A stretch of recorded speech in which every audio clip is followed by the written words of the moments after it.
My God, Ludlow! How could you be so stupid? I still don't know, sir. Don't tell me I didn't warn you 1,000,000 times!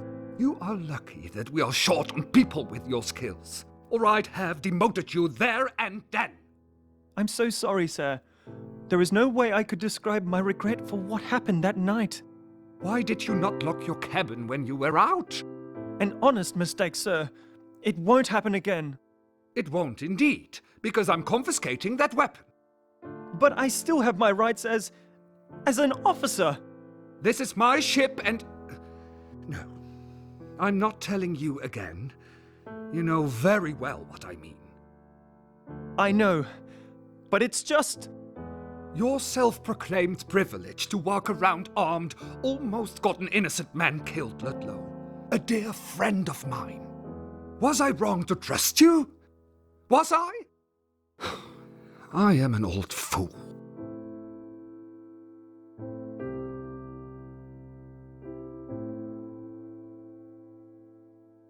After what happened, the passengers have lost total faith in my authority. To restore that, I have decided to make you steward, Rensburg. I want the both of you to pamper our guests as much as possible. And if I hear as much as one complaint, I'm going to have to use force to correct it.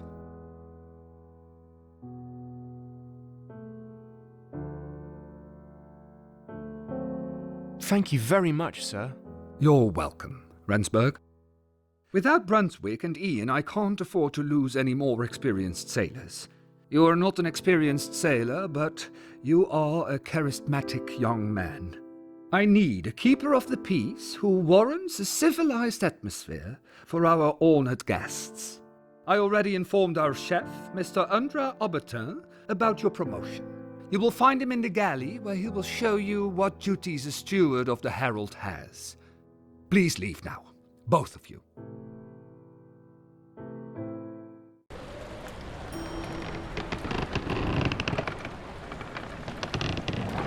Well, congratulations. I don't know how you did it, but you did it. Got yourself a blue coat in less than a week.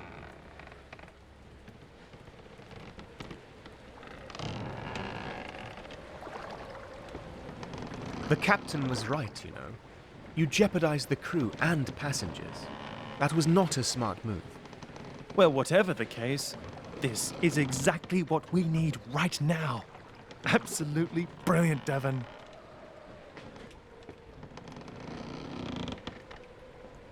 Don't you remember what we talked about earlier? There's something strange going on aboard this ship, and you are going to find out what. Because as a steward, you will be the passenger's lackey, so you get to serve their food, rub their backs, and tuck them in at night. Sounds like a dream job. No hard labor, just bringing dishes around and talking to people. That's it? Nothing more, nothing less. Well, off to the galley with you. Be sure to stop by the crew's quarters first. You'll find a nice blue coat inside the cabinet there. And while you enjoy that shiny new jacket of yours, don't forget to eavesdrop on our unsuspicious victims.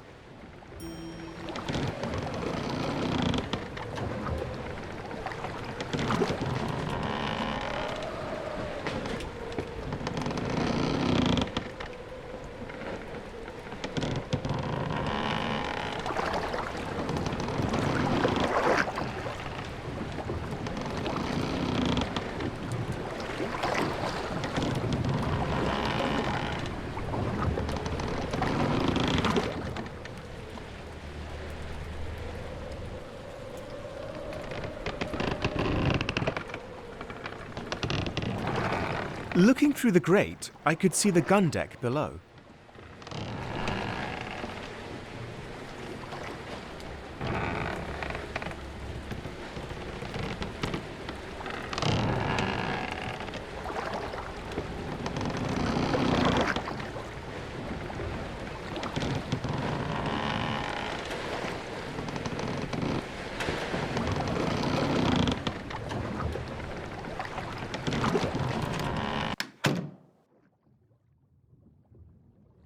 Caleb had thoroughly scrubbed the blood from the floor, but I couldn't get the harrowing image of Brunswick lying there out of my mind.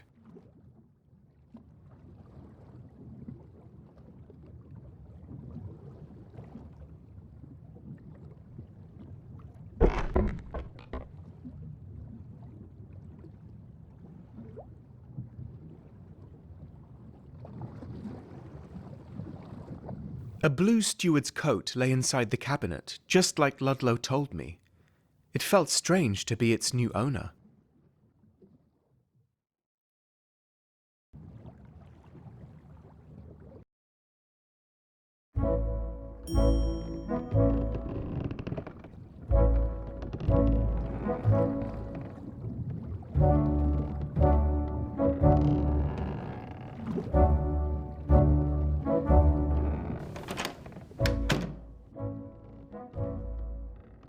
Well, look at you. All dressed up. On your way to the galley, are you? It's through there and to the right. And between you and me, the cook is a strange feller. Don't you believe a thing he says, Rendsburg.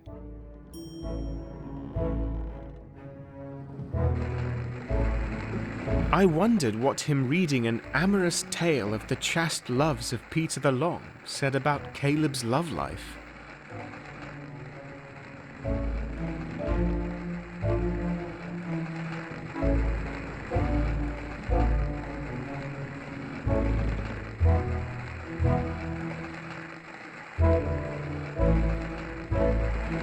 Old soup cans full of nuts, bolts and nails lined the shelves around the mast. As brash a man as Heywood seemed, his violin betrayed his softer side.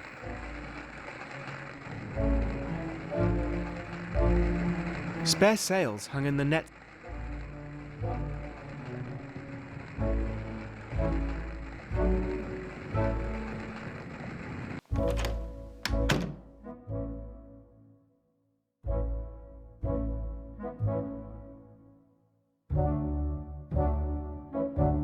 It was not uncommon to find a pile of junk next to Heywood's workshop.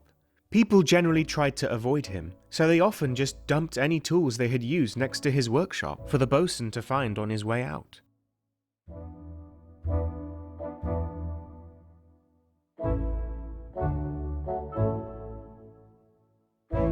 The signing of the Treaty of Westminster is a scene widely depicted in Protectorate art.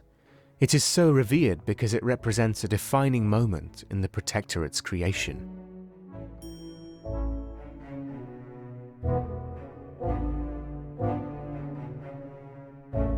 The large tankards we drank from could be found sitting around on trays everywhere.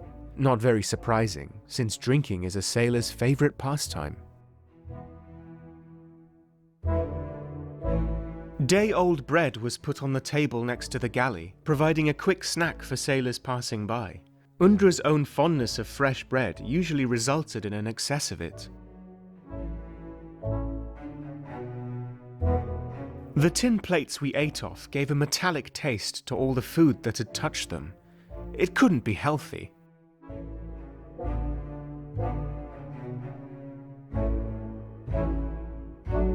In the corner stood a laundry basket filled with dirty napkins.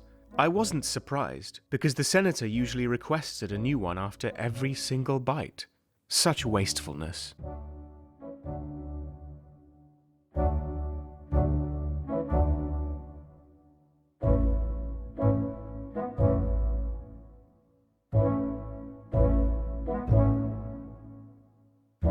My adoptive mother once told me that a career choice is life's greatest gamble. But I would say the dice are rolled earlier, for the conditions of one's birth.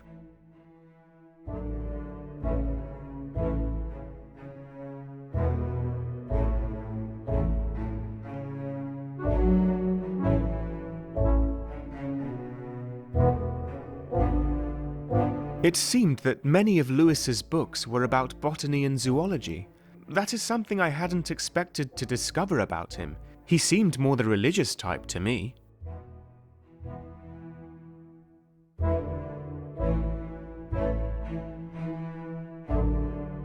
A large cupboard was among the senator's furniture. I wondered what skeletons it was hiding.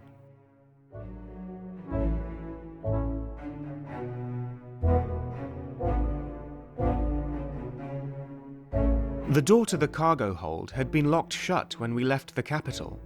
It would only be opened again once we finally reached the eastern colonies.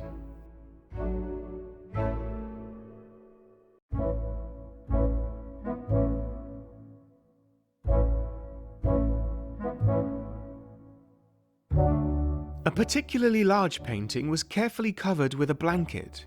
I wouldn't be surprised if it was one of those tasteful artistic nudes, like the ones my adoptive father often sold to rich upper-class men of a certain age.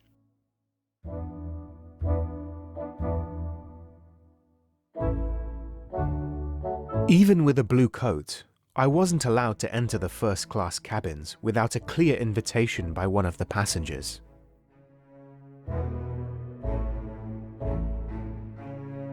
The clockmakers from the province of Switzerland are the finest anywhere in the Protectorate. Of course, the senator owned a particularly fancy grandfather clock of Swiss origin.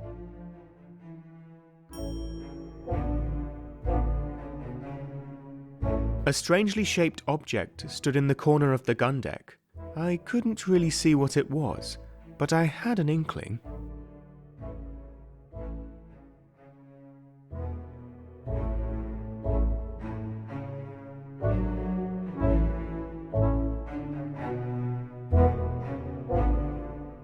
Someone had left a plate on the floor near the boxes on the gun deck. I wondered who had been eating here, because that was generally not allowed.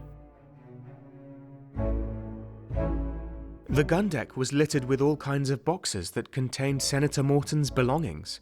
I took from it that Mr. Morton must be a very rich man.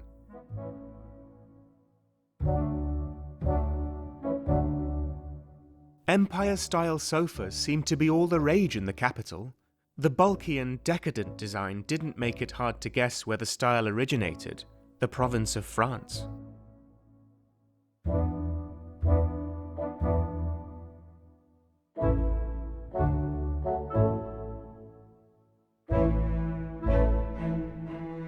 Among the bottles was one of the finest vintage whiskies I had ever seen. 1753 malt, said the label. It was over 100 years old.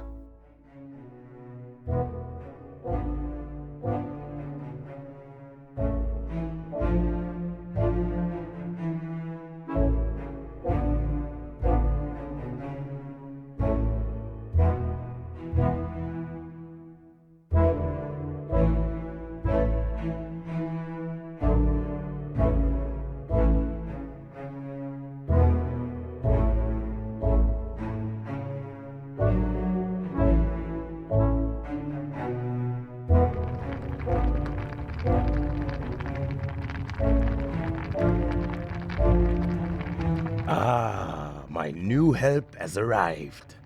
I've never seen you down here before, Devon. What have you done to deserve this sorry job?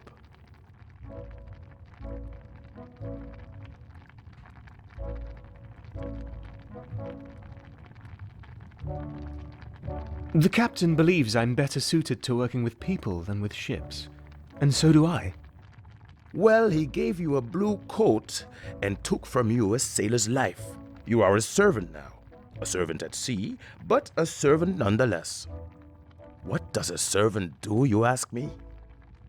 He cleans and he cooks, of course. But aboard a ship like the Herald, he also has the duty of recreating a little piece of the Protectorate for our dear passengers.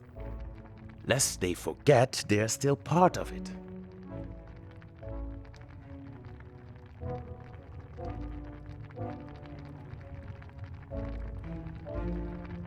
I have little to no experience being a steward.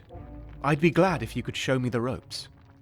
Unlike the work above deck, our job has less to do with ropes and more with silver spoons and plates. Don't forget your silver tongue either. No, time to get to business. This here is Danielle, my sous chef, and he has prepared luncheon for the passengers this morning. Hello, Devon. Pleased to meet you. So for your first task, would you be so kind as to serve Lady Tabitha and Senator Morton their grub in the dining saloon?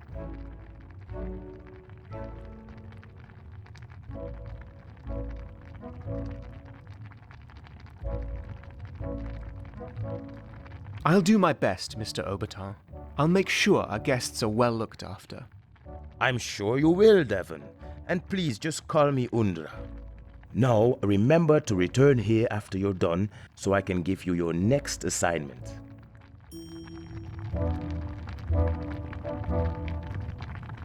On the counter lay a giant hunk of prosciutto from the province of Italy. Like the people from that province, it's rather salty, but in a delightful way. A flounder hung from a hook on the wall. Its dead eyes pierced my soul, seemingly asking, why did I have to bite that lure?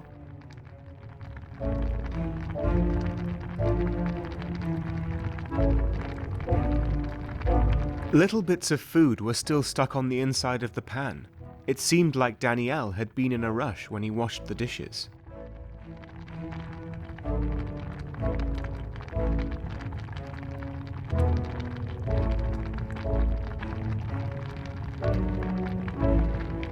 Rice from the colonies is a staple aboard Protectorate ships. It's easy to transport and high in energy, even though rice alone won't really nourish you. Potatoes need peeling to get rid of the dirt. Sadly, it wasn't Danielle's favourite job, so sand was a common ingredient in the stew. I once caught a drunken sailor trying to brew beer from the barley in the galley. "If only I had more time, Emma," he said to me.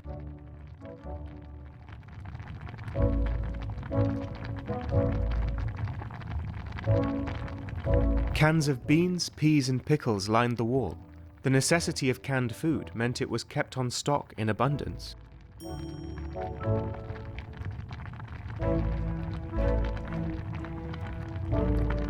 The best Protectorate cheese comes from the province of Holland. This particular one smelled a bit mouldy though, so perhaps it came from the province of France.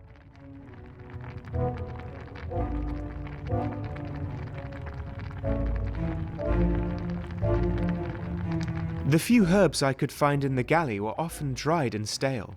Bruising them with the grinder usually helped to return some of their flavour.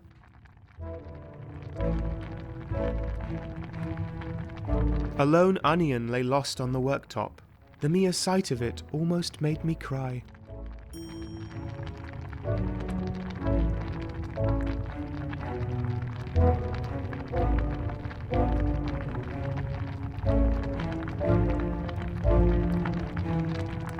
Several rolls made by Undra lay untouched on the cutting board. Most likely they were made with the finest grains from capital farms.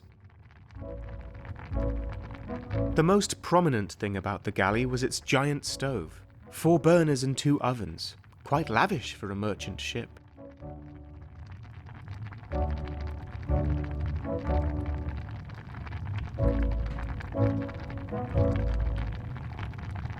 The dining tray contained the food for Lady Tabitha and Mr. Morton.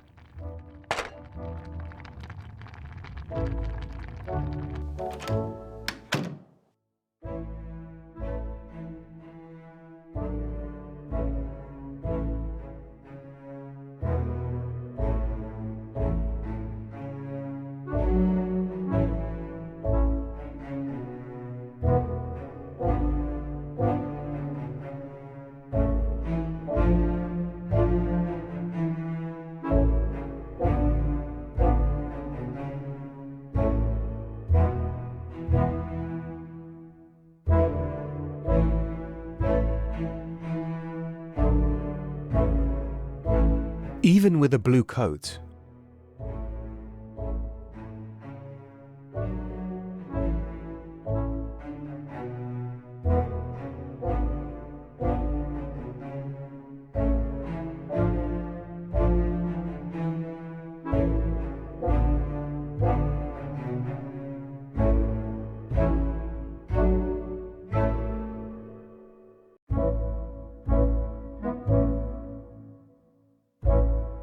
I needed to serve the food first.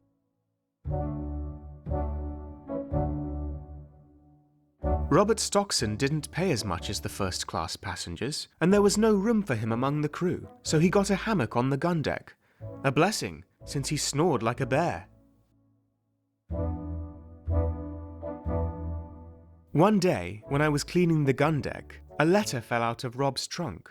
It was addressed to a man, and in it, Rob praised his godly appearance. Yes, I was wrong to have read it.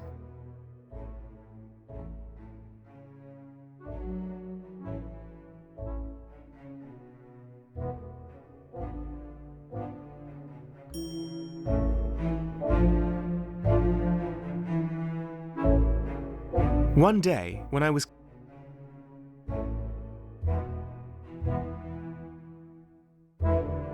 "A lazy chair for a lazy oaf," Hayward once said about Rob's mahogany rocker.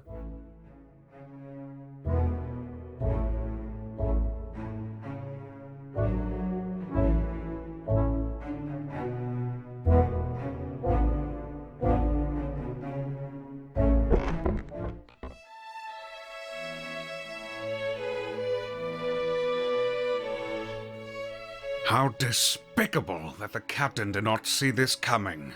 It's just unbelievable. You should stop worrying about everything, Uncle. Every time you frown like that, you get a new wrinkle.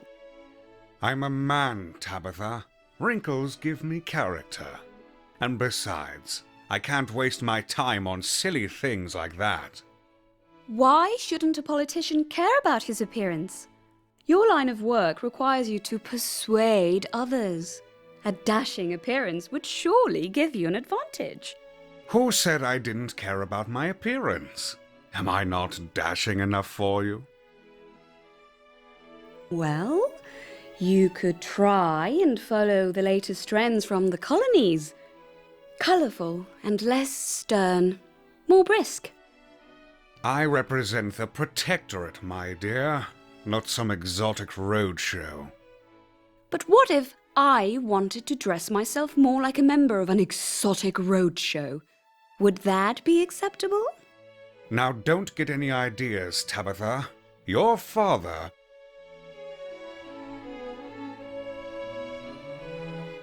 Yes? My father... what?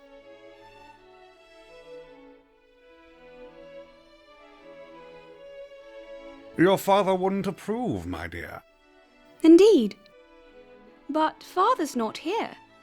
And why should you have the right to tell me what to do when he's not around? Because I am your appointed guardian. That's why. I'm a grown woman. Why would I have need of a chaperone? Times are changing, Uncle. Enough now, dear. Say your prayers and eat before it gets cold.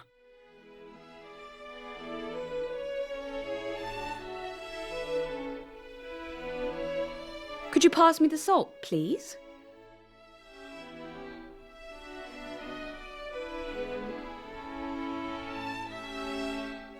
The lady wants salt on her food. Now, Uncle, a little please wouldn't hurt. Please, boy, the salt.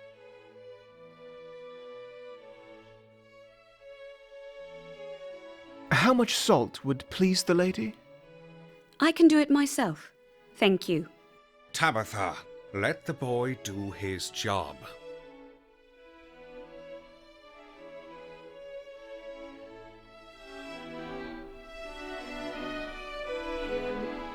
Thank you kindly.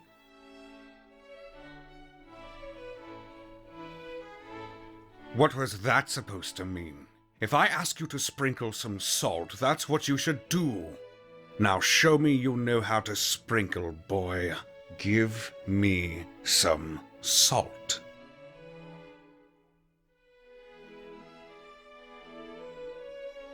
As you wish, sir.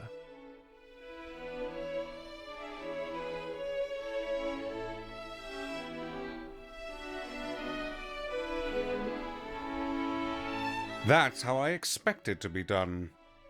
Remember, a good servant is only there when needed. Any other time, he blends in with his surroundings. Now please leave us.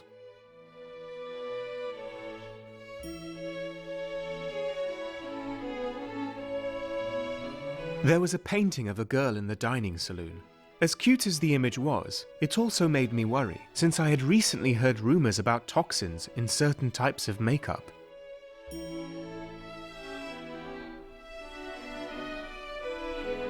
A painting of a chemist showed him experimenting with chemical compounds. I have always been fascinated by science, but my foster parents not so much. They often said university wasn't the right place for me.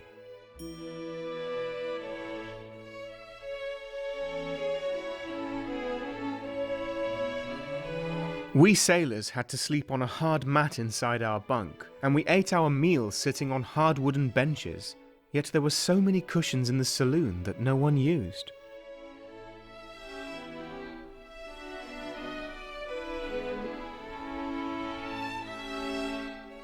It looked like somebody had been reading poetry by Elizabeth Barrett Browning.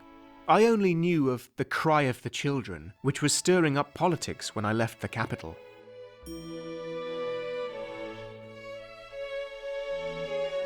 Inside the saloon, the second best wines were kept for the Herald's most important passengers.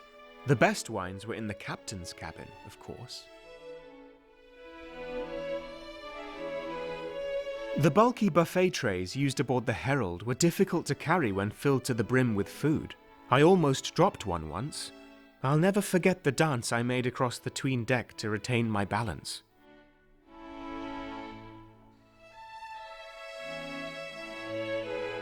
The Herald had carried many famous people across the oceans. The guest book could tell me what company I was in.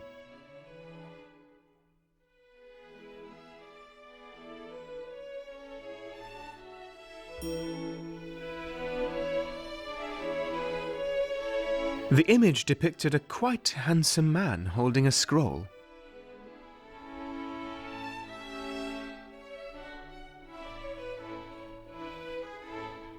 The painting depicted a man reading from a religious book, probably Jewish.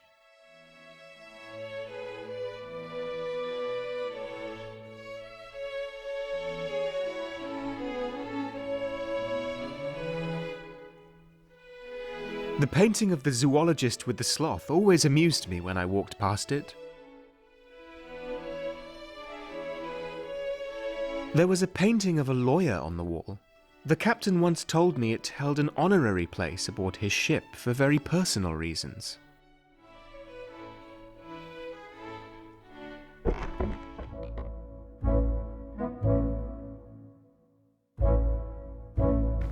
Danielle, is that you?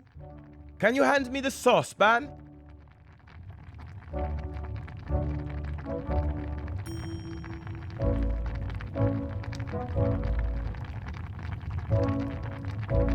There was a saucepan on the worktop. The most prominent thing about the galley was its giant stove.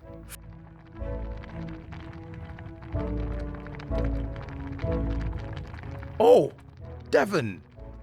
I didn't expect you back already. Say, were our honorable guests pleased with their meals?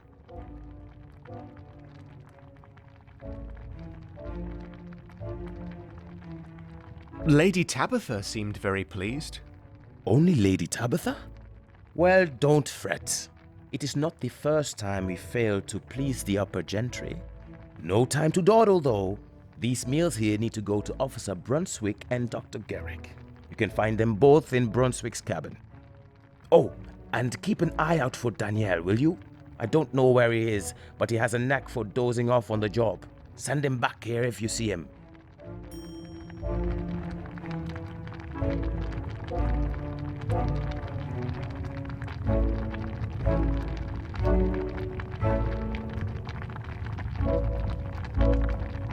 An entire drawer was devoted to cutlery. It was such a huge mess that I always dreaded opening it.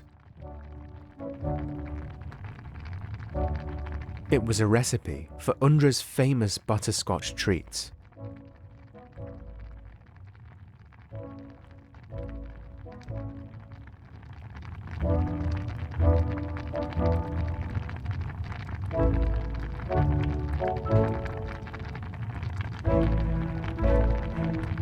I needed to serve the food first. The tray contained the food for Officer Brunswick and Dr. Garrick.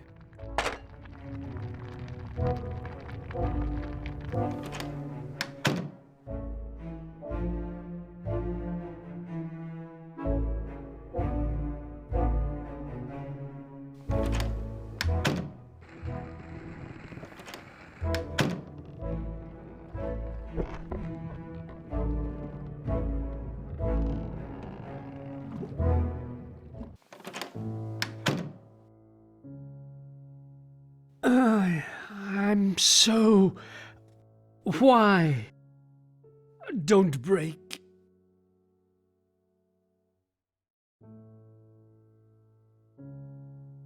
Poor man. How bad is it? He's gravely wounded, but the officer's putting up a fight. It's a clean wound, but it's hard to say what damage the bullet did when it went through him.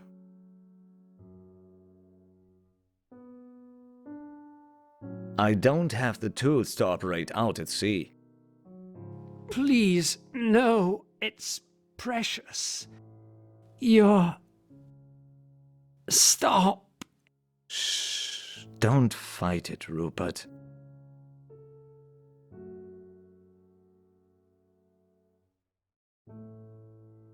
What was that? Is he asleep? Delirium. The officer is awake and he can hear you, but his reality is distorted at the moment. It's unlikely he'll keep anything down in this state. I'll help him eat after I've administered his medicine.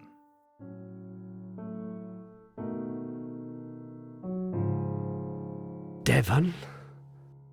Oh, Devon, is that you? Officer, please, don't push yourself so much. You need to rest. Mr. Rensburg, get me my briefcase. I need... Just tell me how Ian is doing.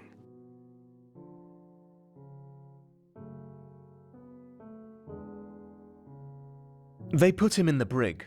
That's all I know, really. Thank God he's safe, at least. Are they feeding him well? You should give him my food. Otherwise he... Rupert, stop straining yourself. I don't want you... Do it for me, Devon. The captain won't feed him well. Not after what he has done. Please, Fetch me my briefcase, Mr. Rensburg. Now! Let me out of bed! No, you stay put. You're riling yourself up too much and need to calm down. Devon, quickly, a bottle of laudanum. It's in the front pocket of my medical kit.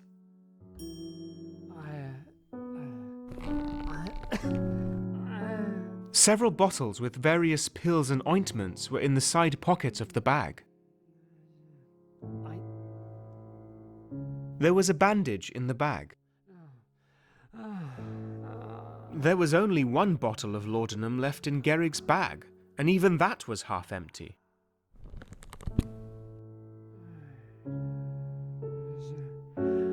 Is this all, Mr. Rensburg? I had another full bottle of this with me.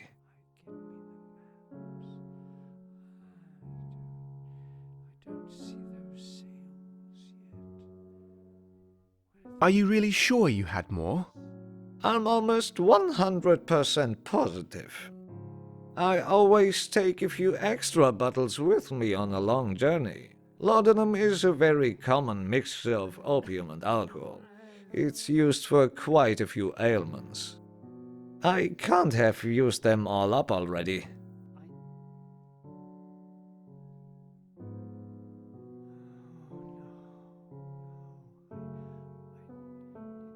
Opium and alcohol? Sounds like a strong combination. Do you think someone robbed you to have a fun time? I wouldn't be surprised. Some people are quite fond of its effect. It makes the user all fuzzy and warm inside, not to mention the dangerous illusion of being completely carefree for a while. Well, if you would, keep an eye out for someone with a flushed face. Laudanum usually makes people blush a little. Now please leave us, Mr. Rensburg. The officer deserves some privacy when I administer his dose.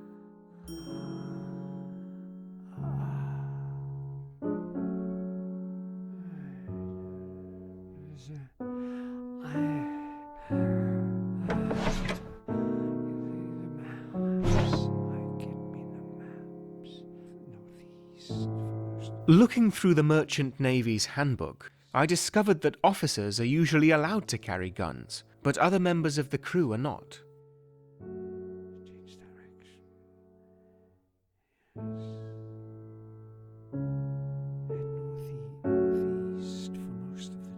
I wondered whether I should take the food to Ian or not. I took the dining tray to Ian.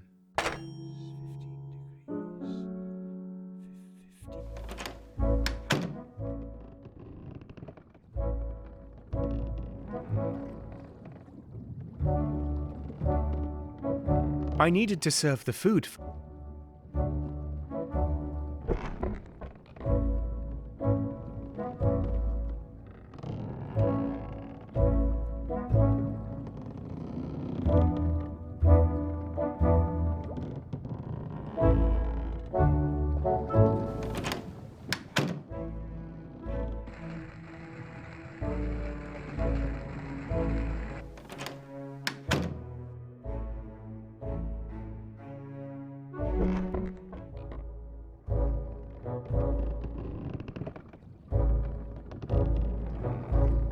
There are no ropes on a sailing ship. There are halyards, downhauls, sheets and stays. Well, except for those lying around without a purpose, those are just ropes.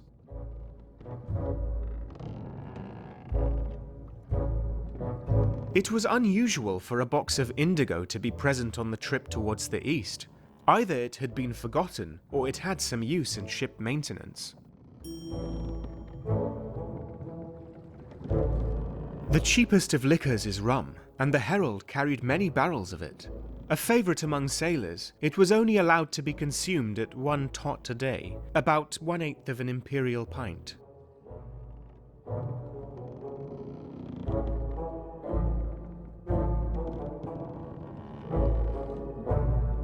What are you doing here?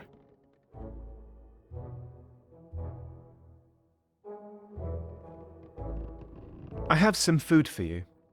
I know it's not much, but it's better than nothing. Thanks, but I'm not hungry. I just...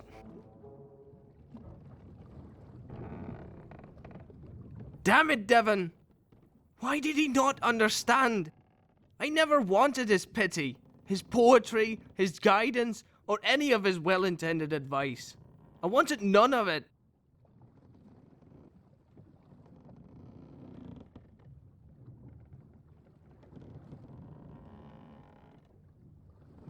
Brunswick is quite a stubborn man. If it wasn't for his fame, he might well have been the one rotting in prison right now. Yeah, thanks for reminding me of my situation, but I don't wish this on anyone. I was just so confused. Sometimes it felt like Brunswick wanted to be my father, or lover even. It scared me, and angered me, but I never wanted to kill him. Just the idea of him. No, that's just disgusting.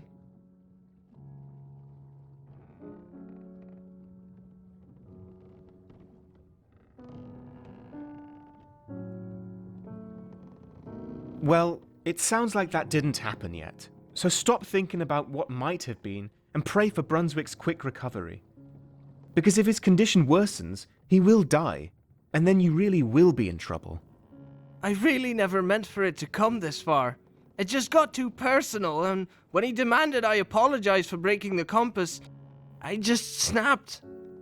I wanted to scare him, just so he would leave me alone for a while. I feel so ashamed. Please, leave me alone now, Devon.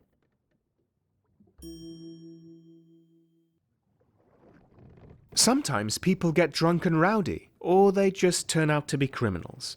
The place on the Herald where these individuals were kept was called the Brig.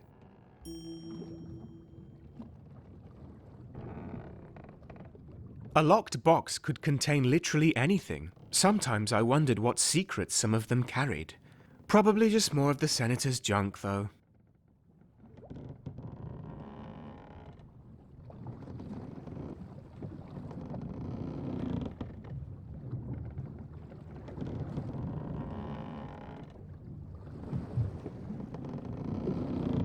Because it tends to spoil fast, there's a limited supply of fresh water on a trip to the colonies.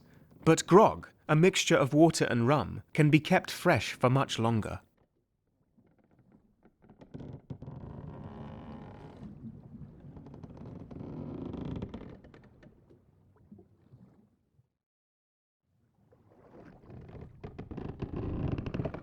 There was a trap door that led to where the ship's ballast was kept. Nothing but stones down there. This part of the cargo hold was strictly off limits while at sea. I was told that if any of the heavy objects inside fell over, you could be crushed to death.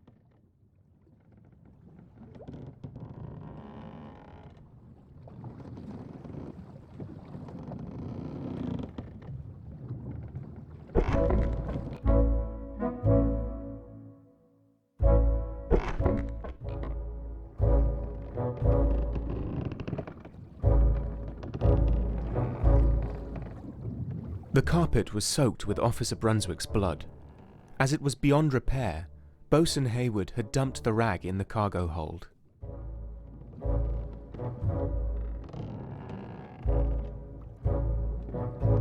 A sack of sand can form an easy counterweight when something large and heavy needs lifting.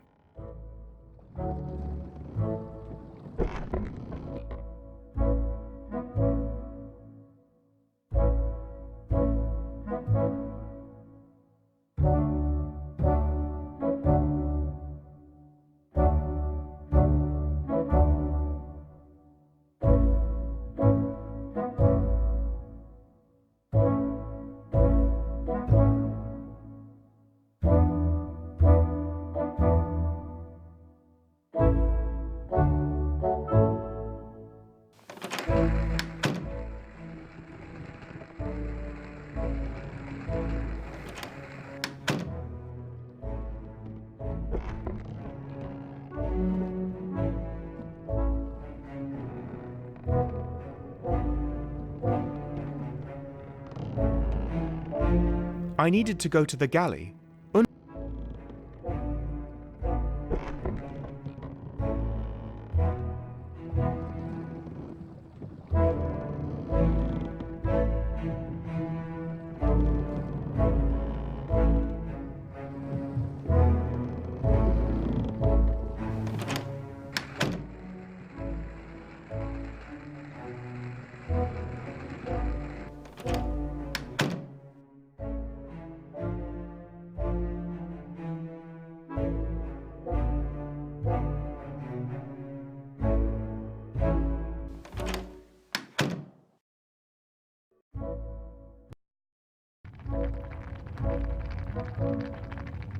Ah, Devon, you're right on time to help Danielle with dinner for the crew.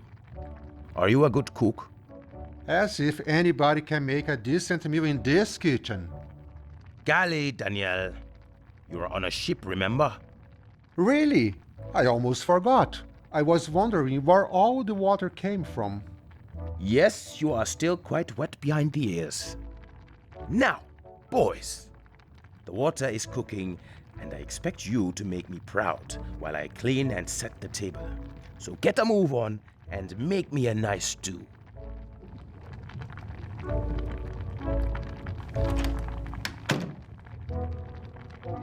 So, Devon, ready to learn how to work miracles?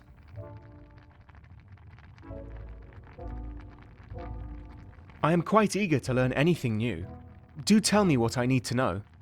Well, it's less than scraps that we have to deal with here. I saw a few sacks of rice, a bag of potatoes, and a pot of barley. There's also some dried meat and fish on the hooks. And maybe we can do something with those old carrots. They are getting moldy.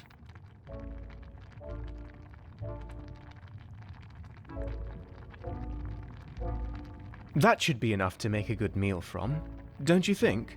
Where I come from, it's a crime to prepare dinner without a single piece of fresh produce.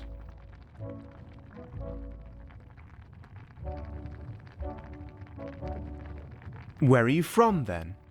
It's a long story, and I'd rather not tell.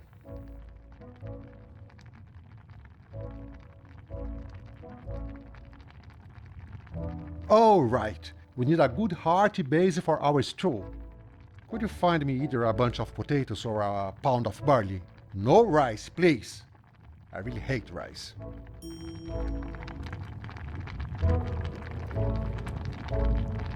Danielle liked to test the limits of his boss. but the cleaver on the wall next to Undra usually reminded him to keep it verbal.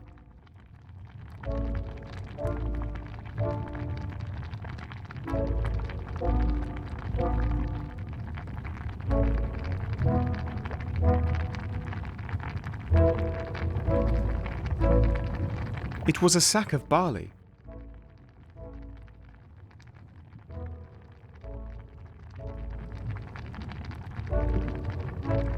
It was a sack of potatoes.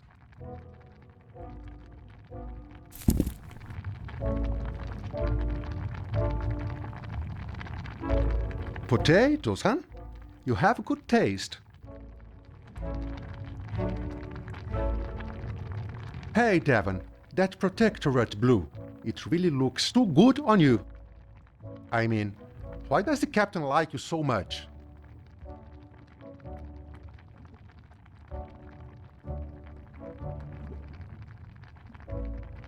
I don't really know.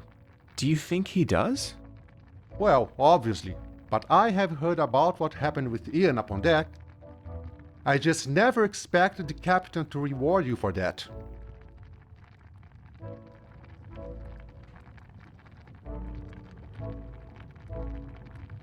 It wasn't really a reward. The captain just needs someone to keep the passengers content. I thought so. Not to be rude, but you don't seem to be a perfect fit for a career in the merchant navy.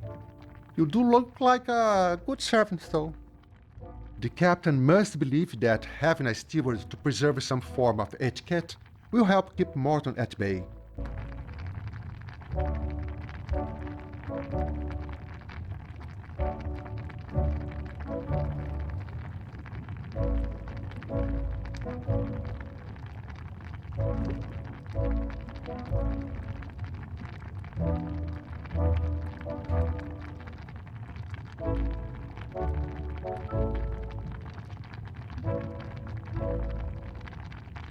Why would the captain be afraid of Mr. Morton?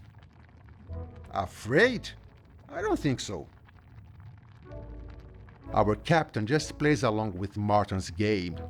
He moved a pawn, and that pawn is you. Remember that the senator is a powerful man, Devon. I heard he's the brother-in-law of Jonathan Vesey, the regent of the Eastern Colonies. Even though I don't really like Protectorate officials, it is in our best interest to keep him happy. Now, will you please get me some fish or meat for this stew?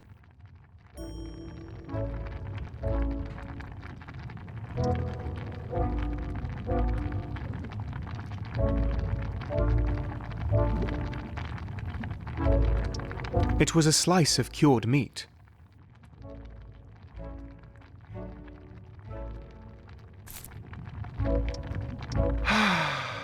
The salty smell of cured meat. It will go well with some ground chili peppers. You probably love spicy food, right, Devon?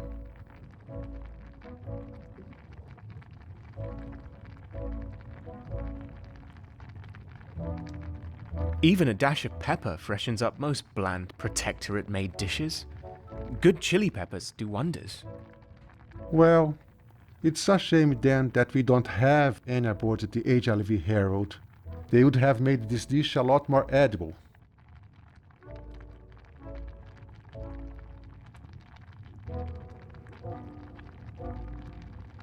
I take it that you like spicy food?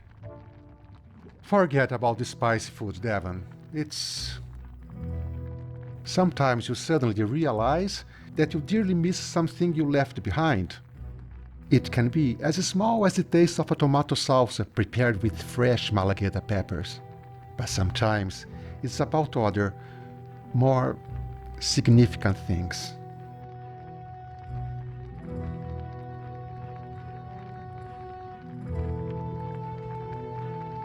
I think I understand what you're going through.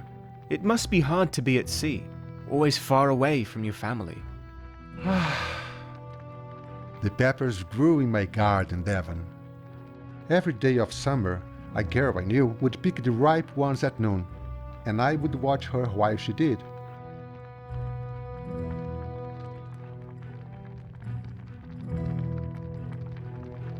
Who was she? Charlize was the property of my father's estate. But there, in that garden, she was free, Devon, singing a song while she picked the malaguetas one by one. When we were together, I completely forgot why I was there and what she really was. A slave girl, forbidden fruit.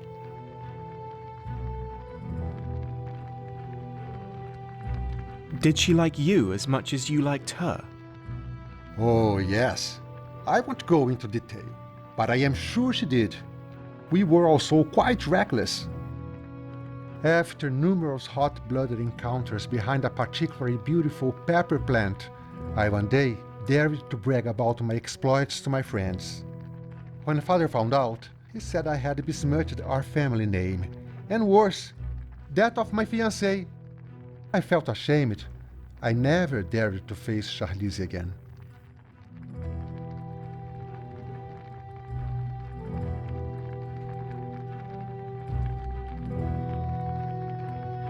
Why would you brag about something like that? Sounds quite indecent of you. I loved her, and I wanted all the world to know about it. I was also younger and dumber than I am now. I thought I could get away with anything. When the rumors finally reached the ears of my betrothed, her parents made sure Charlize disappeared. I couldn't do anything to stop them. I was asleep when they stormed the senzala, took Charlize out of her bed, and hanged her from a tree in our garden. I never had a chance to apologize.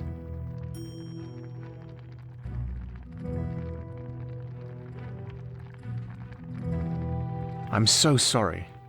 It must have been terrible for you. Well, the stew is done.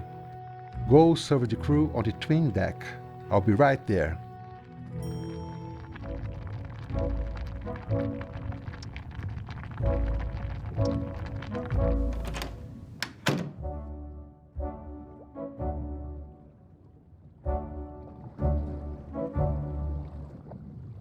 So, what you cooked up for us tonight, Undra?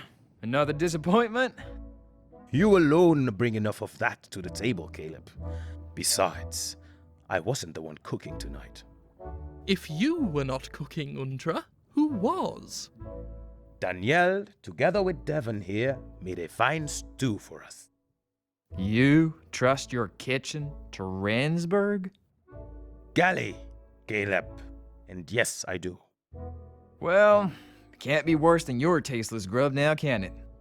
Coming from you, I take that as a compliment. I'm starving. Fill my bowl right up, Devon. It'd better be good.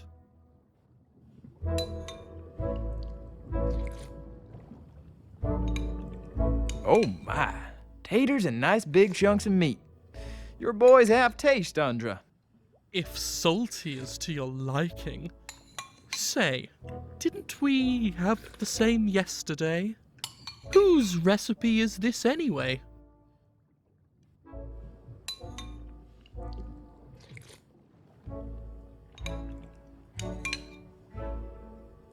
I picked the ingredients, so you could say it is my recipe. Well, I think you did great for a first time, Devon. Hey, I made the broth and stirred the pot.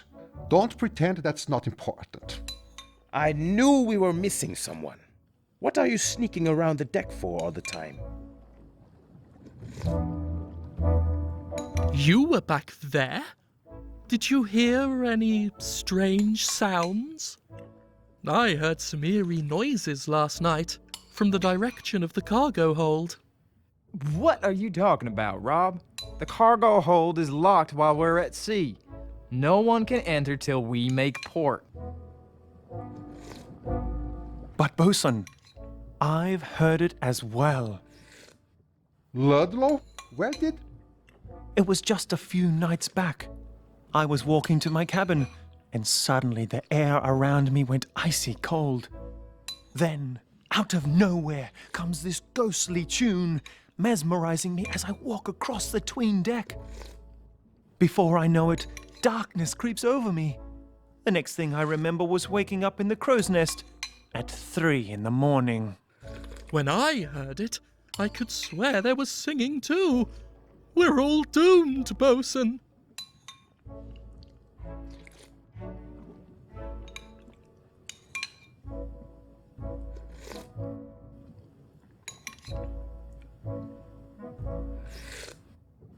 Stop the tomfoolery, Ludlow. You're making it up, both of you. Ghosts don't exist. That's all nonsense. He's talking about a siren, Devon. Scary phantoms who lure sailors into their arms and lock them in a deadly embrace. They disguise themselves as women, hideous women with razor-sharp teeth. Well, that's good to know, right, Caleb? Even you might have a chance with this girl. Bah! I don't need no woman. Women only bring bad luck to sailors like us. Like us? You and I are not in any way alike, Caleb. I wasn't talking about you, hash slinger. Since when are you a sailor? Hold your tongue, snake. Your And mother here we didn't go teach you to show again. some respect to your superiors? You, my superior? I think not. I own you, Undra. You and the likes of you are in my pocket. I warn you, Caleb, don't push me. I take back what I said. A hash slinger can cook. Your grub is tasteless. I wouldn't want to be you, Caleb. I can't help but be amused when these two fight. They're so headstrong, both of them. It's because they're both idiots, Devon. Officer, why are you here anyway? Are you not eating with the captain tonight? With the senator as his guest, I'm afraid I will have to eat on my own for a while. But now I need to speak with Devon. In private.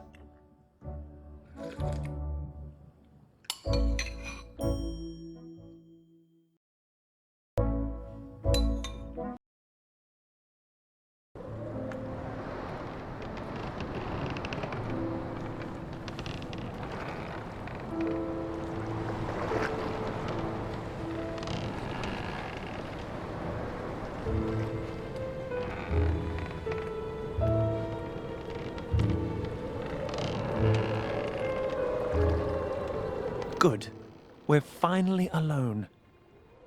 So, have you heard anything of interest today? Did any of the passengers bear their secrets to you while they stuffed their faces?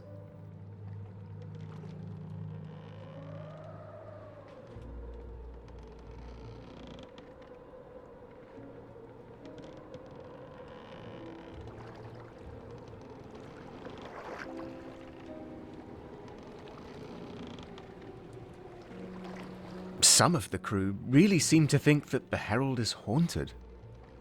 They believe that hogwash now? You are joking, right?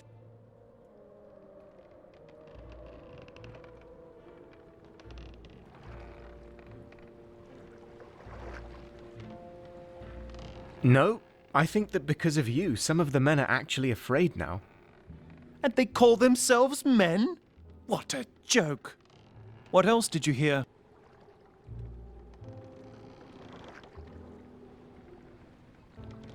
Nothing that would interest you. I'm disappointed in you, Devon. I had expected you to find out more than that. Well, it's getting late already, and I have a job for you. The captain is preparing himself for his late-night tea with Senator Morton in the captain's cabin. It's a friendly thing they do every other day. As you are the new steward, the captain has asked you to serve them.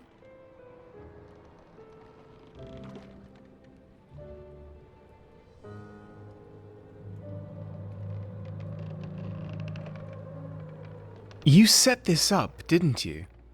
I'm supposed to be eavesdropping on their conversation to find out what they are discussing. Exactly. You're a quick learner, Devon. Now, make sure you find some way to stall for time while they discuss important matters. It is vital that they forget your presence so that you may listen long enough to discover what they are talking about. Sounds like a good plan, right?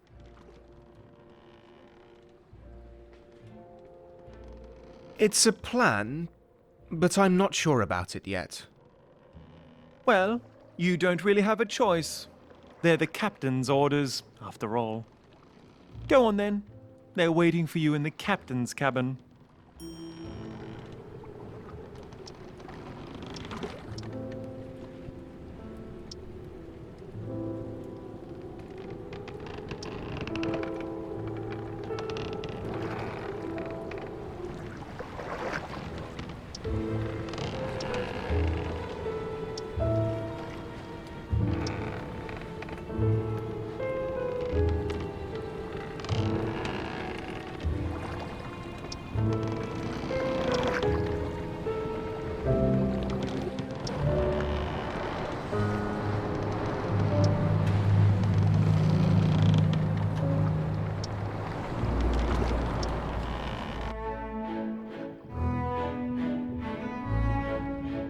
It is good to have you here, Mr. Morton. Now, as per your request, I have appointed one of the crew to the position of steward.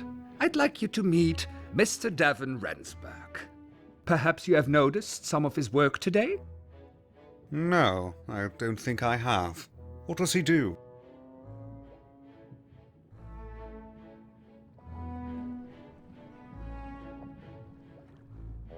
As steward, I provide the service that a man of your standing deserves, sir. Ah, this boy. Well, remember to be a little less present, and I'm sure you'll do quite well as the new steward. There's no shame in being invisible. It's all part of the job.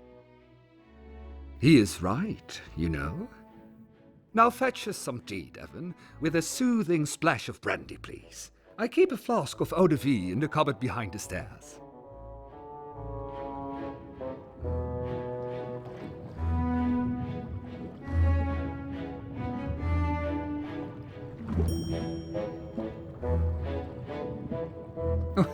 My apologies.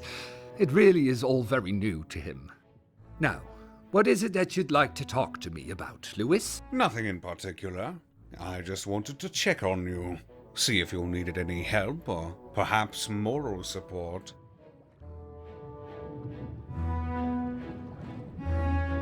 I mean, with our dear Mr. Brunswick injured by that crazy cabin boy, you must be quite shocked. Oh, I am. Thank God Rupert is still alive. But for how long? Do you know if we can do without his skills? Rupert has been a dear friend for many years. I know we can't lose him. I can't lose him. We have a long journey ahead of us, Cornelius, and I am afraid his condition is deteriorating. Will we make it to the colony in time without his proper guidance? Well, we're lucky that Rupert left his notes. They were enough to determine our course for the moment. If not for that, we would be hopelessly adrift.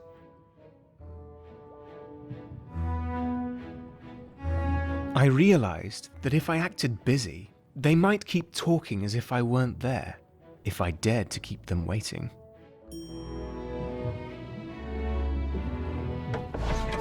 I know how much you've done for the Protectorate and its cause, but if this affair delays us, I'm afraid your career might be in jeopardy. I do understand your concern, but I am well aware of the importance of this mission. I could do without you constantly reminding me. I am not pressuring you, Cornelius, don't worry. I'm only concerned. And so am I, Lewis. How's your niece doing, by the way? Has she accustomed to life at sea?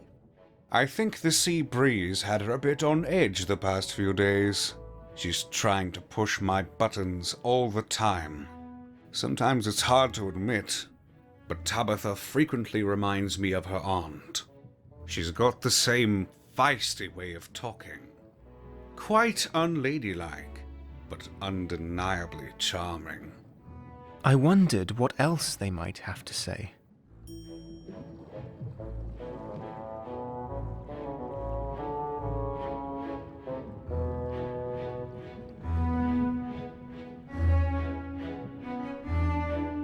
Ah, delightful. And don't be sparing with the brandy, Rensburg.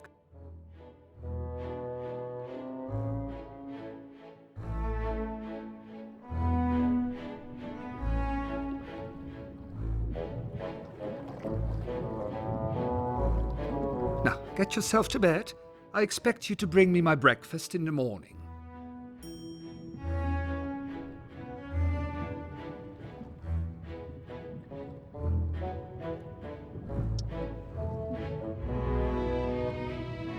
The paper stand on the captain's desk was filled with letters stamped with a Protectorate seal. Cornelis Hendricks seemed to be an important man. Looking at the display cabinet, I wondered what his collection of exotic and antique weapons said about the captain's character.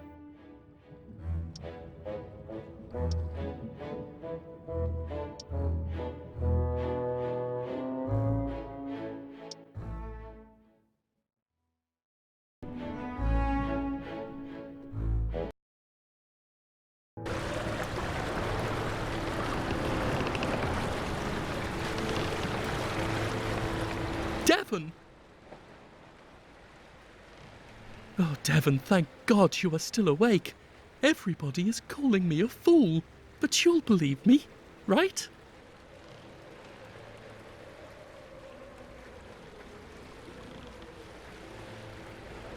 What are you talking about, Rob? Believe what? The siren! She's back again. I've heard her song, trying to snare me in the darkness.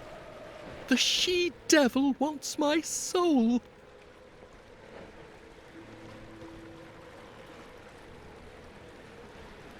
What did her song sound like? How do I describe it? It was mesmerizing, really. Eerie sounds of a tinkling song, without words. She's on the 'tween deck right now. Please take a look for me, Devon. Prove to the others that I'm not lying.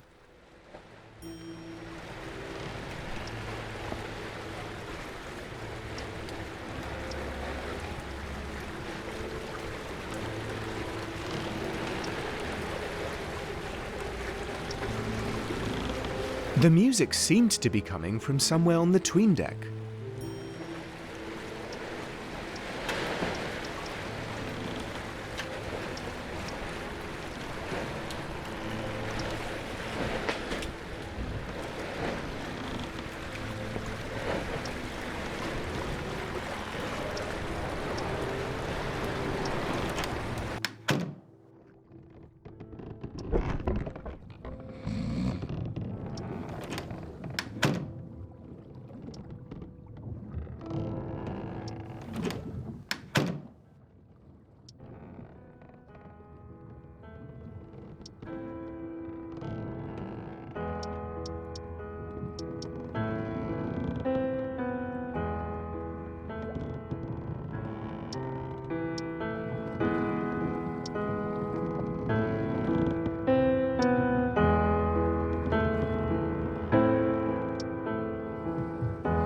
My first vow is to never bow for the hurt and pain which cannot break me. Fire and flame, thunderstorm or rain, it is not enough to change my views.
the fear that I don't belong.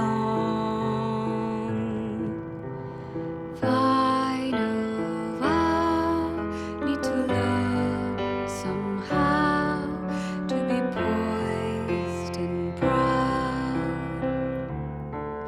Please awake me, I did once aim to be someone that inspired those who cared for me. Ugh, terrible.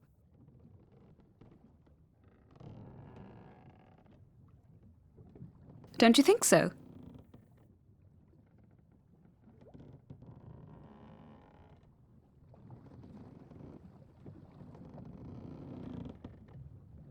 I don't agree, miss. I really love to hear you play, but I'm afraid there are others that don't. Well, this thing is so horribly tuned, it sounds like a drowning cat. Oh, it's you! We haven't been properly introduced yet. I'm Tabitha Vesey. Nice to meet you. Devon Rensburg, was it?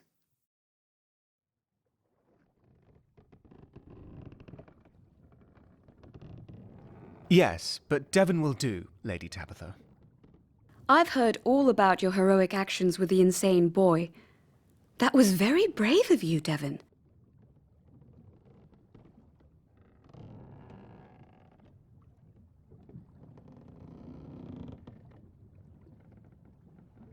I don't feel like a hero.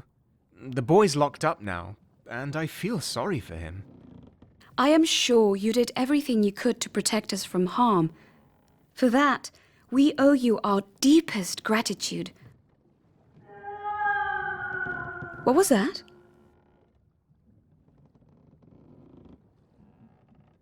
Well, some people think this ship is haunted. Perhaps you awoke the evil spirits with your music. Strange. When my uncle left for tea with the captain, I could swear I heard a howl of some sort. I figured it was the wind going through the piano, since the cover was partially open when I got here.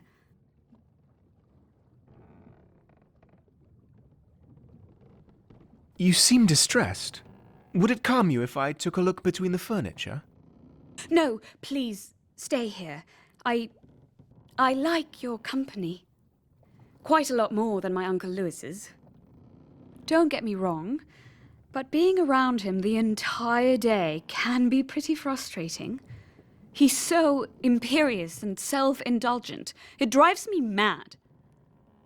I'm sorry, Devon. I just wish I could be self-indulgent too. At least sometimes.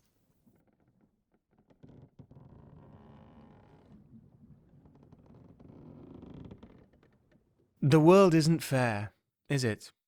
I guess not. No use complaining about it. It's not really fair of me to blame it all on my uncle. We're all going through some rough patches right now. My family, that is. But I shan't bother you with my troubles. Sleep well, Devon Rensburg, and thank you for your company.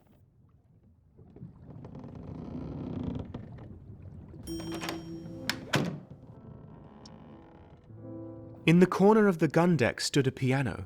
It was a truly stunning one, made by a Viennese woodworker. Few people owned one of these, even in the capital.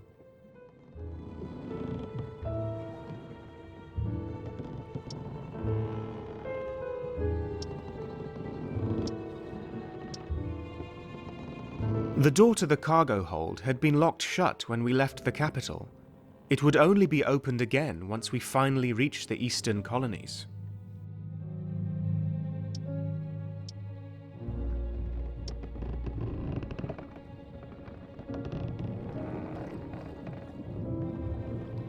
And? Did you find the siren?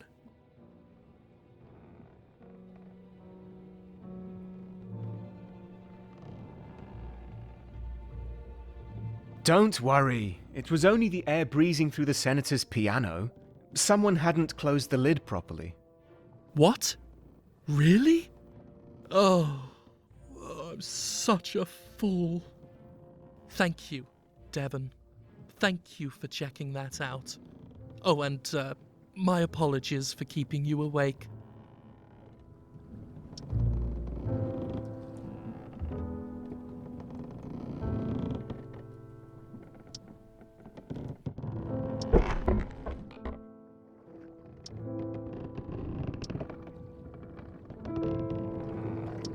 Sometimes people get drunk and rowdy, or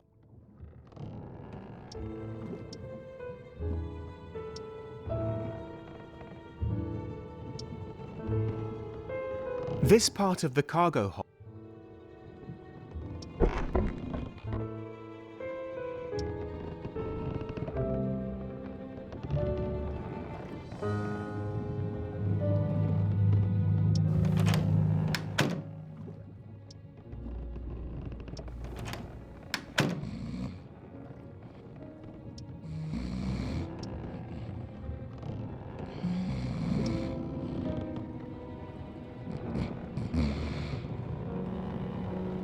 It was getting late, so I called it a night.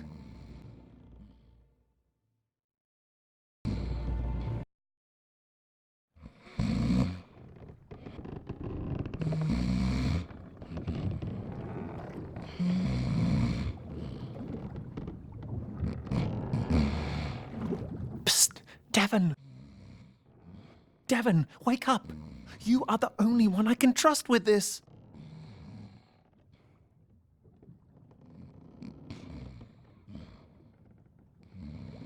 What? What do you need me for? It's the middle of the night. You need to come with me right now. I wouldn't wake you up if it wasn't important.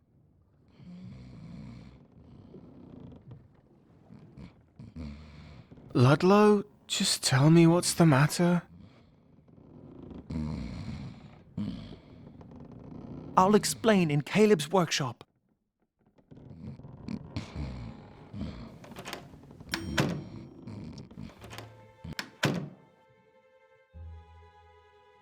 Listen to me, Devon. There is something in the galley. Something that's not supposed to be there.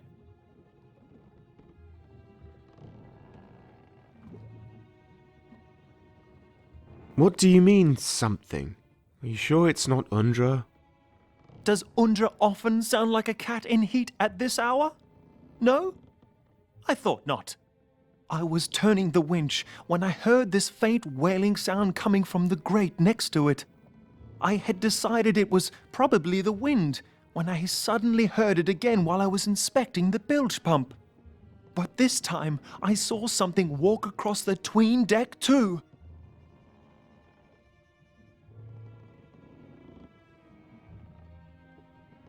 Seriously? I thought you weren't impressed by those ghost stories. Devon, I went down there and saw something going into the galley. Sailors aren't supposed to go in there at night, myself included. I woke you up because, as a steward, you are allowed inside. You can go in without getting either of us in trouble. So let's go.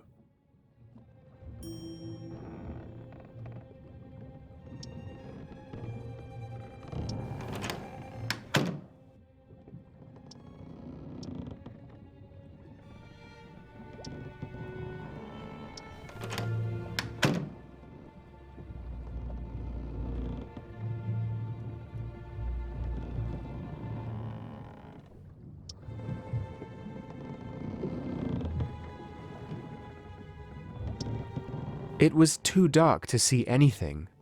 I needed a lantern.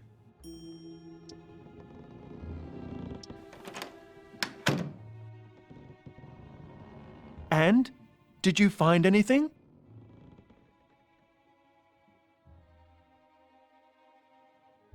I need a lantern. Do you know where I can get one? There's a spare lantern in the crew's quarters, but you might need to refill its oil supply.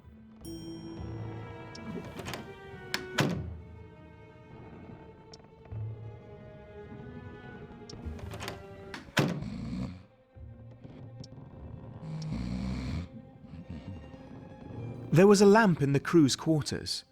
I just needed some oil to refill it.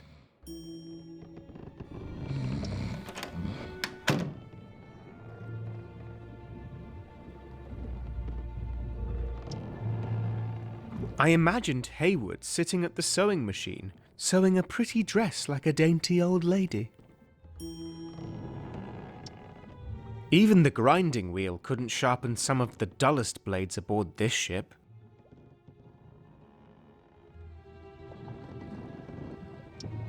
According to Haywood, his saw had once been used by Dr. Gehrig when Sylvain, one of the sailors, got stuck between the gears of the cargo winch.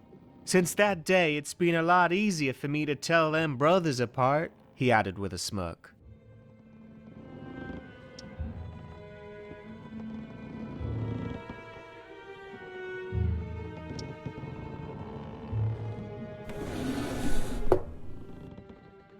There was an oil tin in the drawer. I used it to refill the lamp.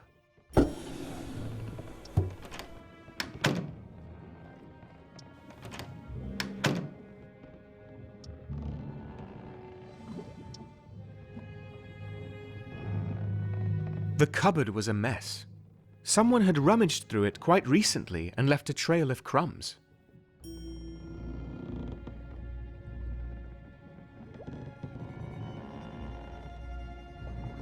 The crumbs led out of the galley onto the gun deck.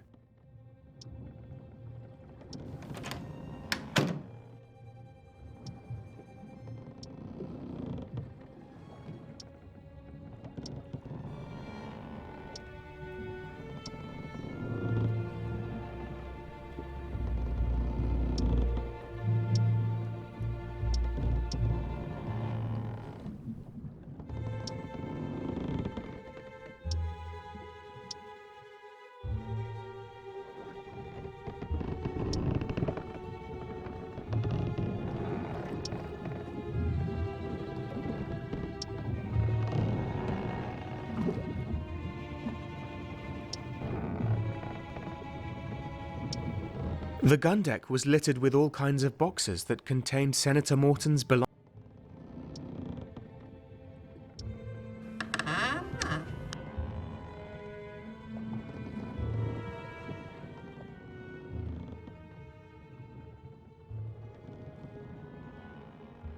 I think we have a problem, Ludlow.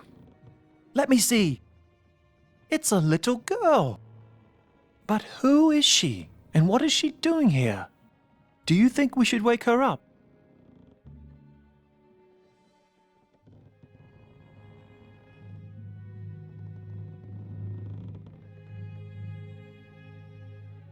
She looks so peaceful. But we need to know who she is. Let's wake her up. No, please don't wake her. She's only just fallen asleep. Huh? Lady Tabitha? Excuse me, miss, but do you by chance know this girl? No, I don't, but... Well, maybe I do. A little. It was a few nights back. I was stretching my legs when I found her hiding underneath the piano. She was sobbing and I tried to comfort her, but I couldn't really figure out how she got here. Why not? Because she doesn't say a word. She's been silent for as long as I've been with her. She likes music.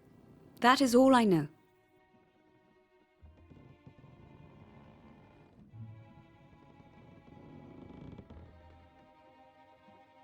That's why you've been playing the piano at night?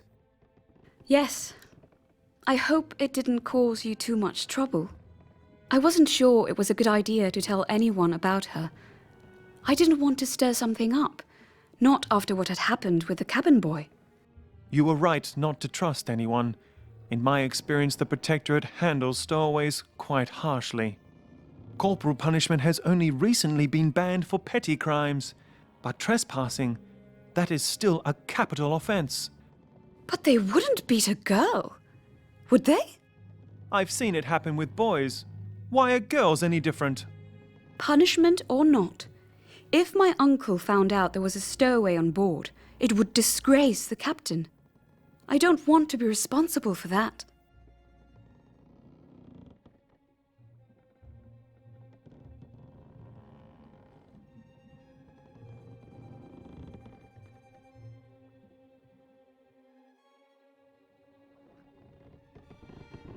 But what should we do then?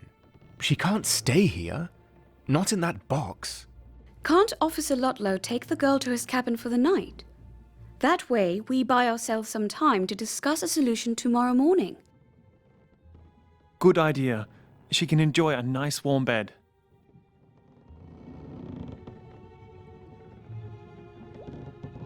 To think, she must have slept in this box for over a week now. The girl doesn't know it yet, but I think she's extremely lucky to have met you. Good night, Officer Ludlow. See you at breakfast, Devon.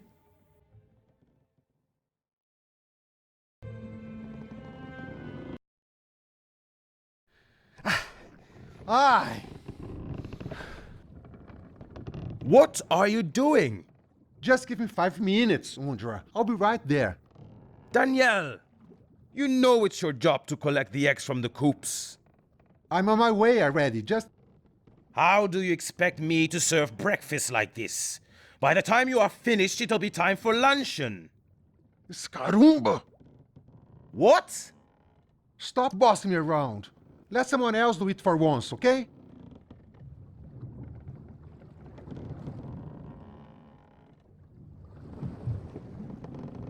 Devon! Stop staring and get to the kitchen right now!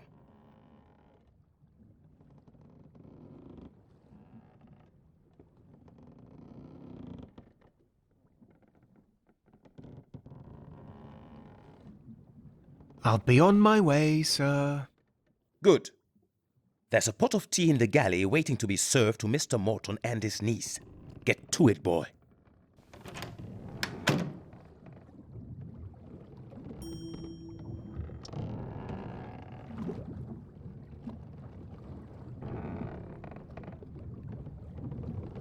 The playing cards, strewn everywhere, seem to indicate that the sailors like to play games. I preferred to write in my journal, rather than occupying myself with such silly things.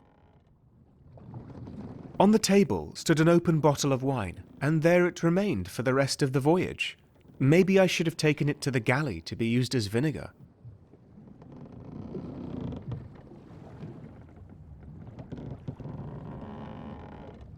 I needed to serve the tea first.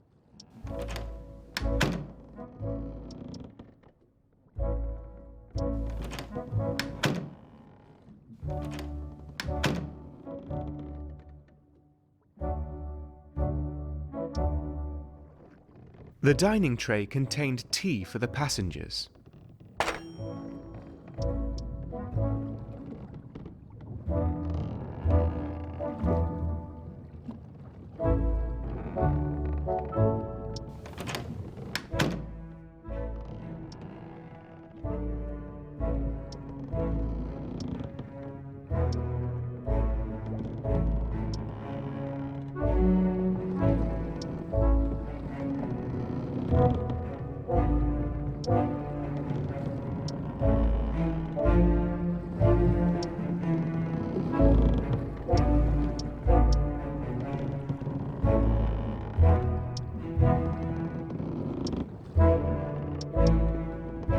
Even with a blue coat, I wasn't allowed.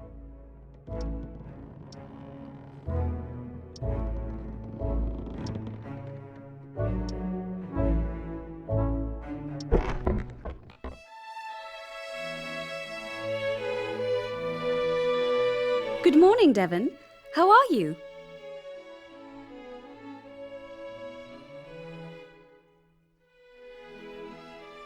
Good morning. Ah, tut-tut.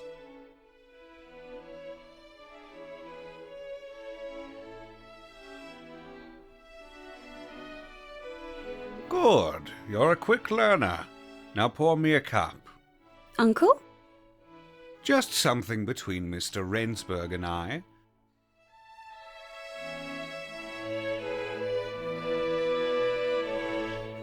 Now tell me, are you feeling well, my dear? Excuse me, Uncle? Last night you were out of bed, Tabitha. Can you please explain to me what you were doing at 3 in the morning? I was just... Go on. I'm just concerned about what you left the cabin for. I had to go and empty the chamber pot. Oh, I am so embarrassed, Uncle. You cannot ask a lady to speak such a thing in the presence of a servant. Of course.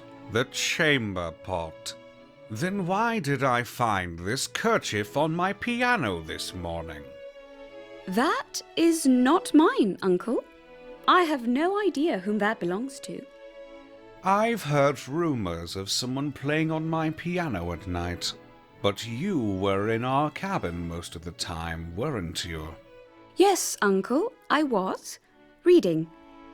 The Cry of the Children by Elizabeth Browning is truly splendid poetry. Drivel, my dear. So you would have me believe there's a sailor missing his frilly hanky? I am saying it might very well be the silk of a sailor's wife, Uncle. It can get very lonely when you are away from your beloved. And, as they say, music comforts the soul. Very well. I shall give this to the captain tonight. Let him sort it out. Good. Oh, and if you, by any chance, want to play the piano sometime, by all means, do ask. I would love to hear you play, Tabitha. Thank you, Uncle. Don't mention it.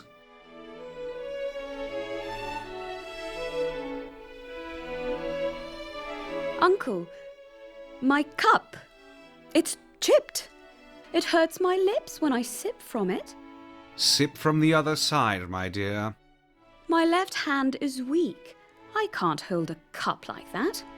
Besides, it's entirely against etiquette. Steward, take this one back to the kitchen and bring me a cup in pristine condition.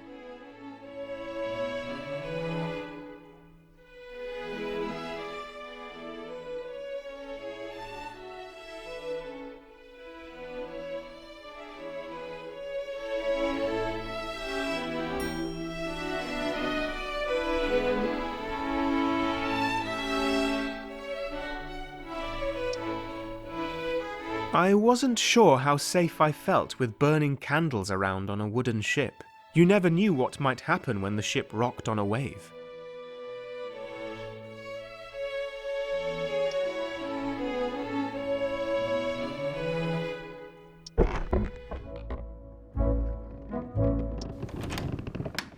Tabitha had slipped a tiny note underneath her cup, asking me to meet her on the weather deck later.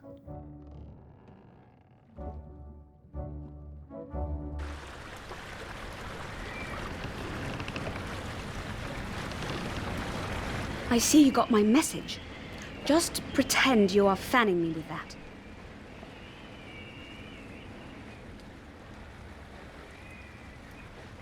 Are you sure? It's freezing. I know. Just do as I say. It looks better that way.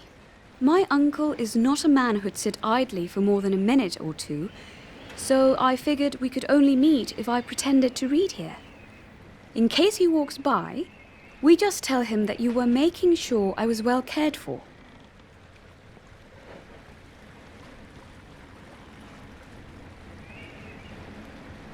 Right, I'll do my best to avoid drawing attention. Now, what should we do with the girl? Remember that my uncle found a handkerchief? Well, it's not mine. I'm sure it belongs to the girl. I've seen her holding it a couple of times.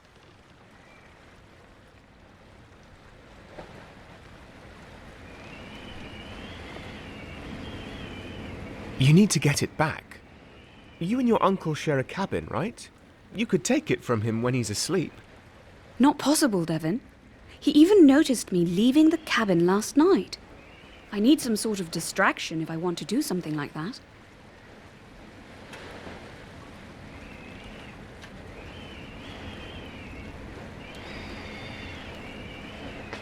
What do you want me to do then? Tell the captain. I am sure he is reasonable. It's the only way we can avoid conflict.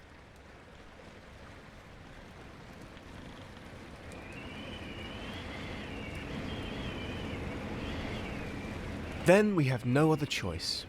It is better for all of us if the captain knows about this. He will take... What is that?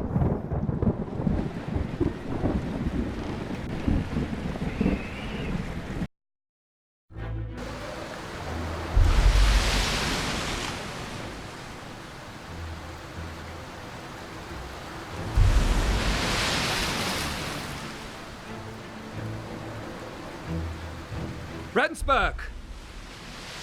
It's coming straight at us! I need all the passengers to go to the deck house. Captain Hendricks, have you seen my uncle? In your cabin, Lady Tabitha. Go to him and take him to the dining saloon right away. It's safer there. I'll be on my way.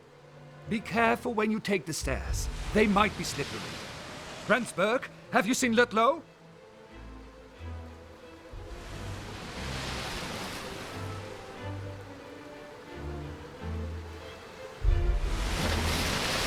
It's not his shift, so he's probably in his cabin.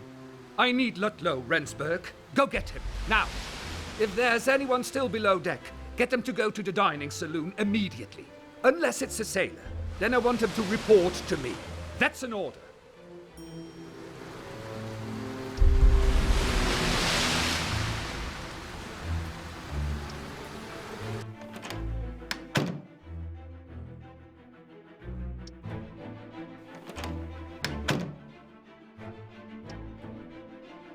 Ludlow seemed to have sealed the hole in the wall after I had spied on him through it.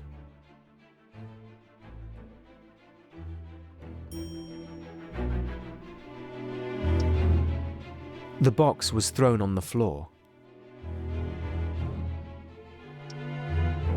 Ludlow's room was a bit of a mess.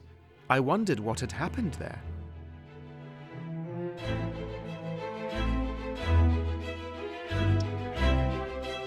There was a necklace inside Ludlow's desk. It seemed to be a colonial design.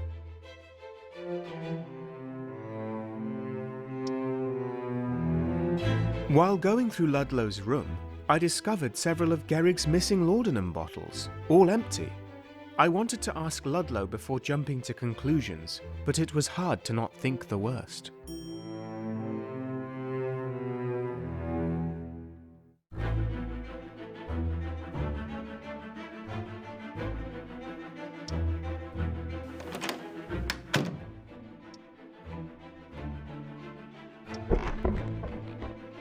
Oh, thank God you're here, Mr. Rendsburg.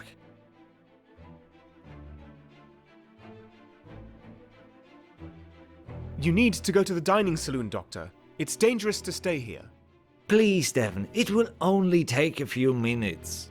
Brunswick's wound is suppurating, and his body temperature is very unstable.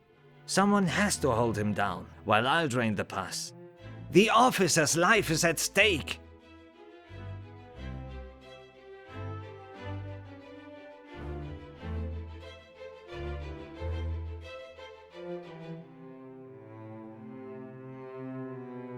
I want to help you, sir, but the captain specifically ordered me to get you and the other passengers out of here, immediately.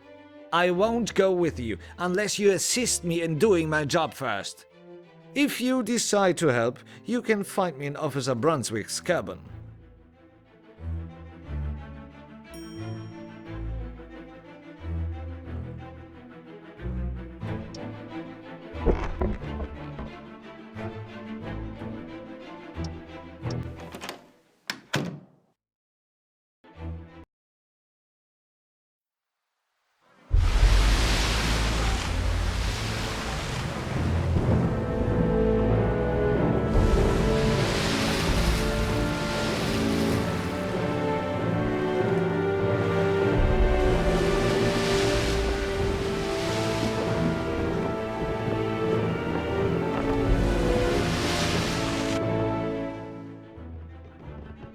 Are you saying I'm blind?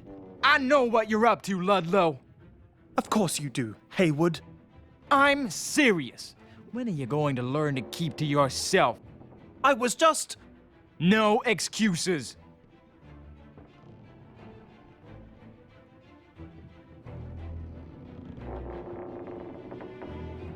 Both of you, quit bickering.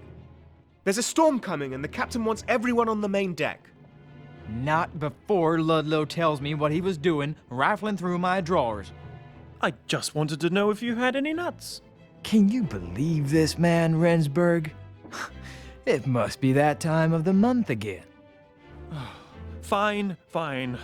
I'm sorry. I was just looking for a wrench to... The wrenches are on the wall. You tell me I'm the one who's blind.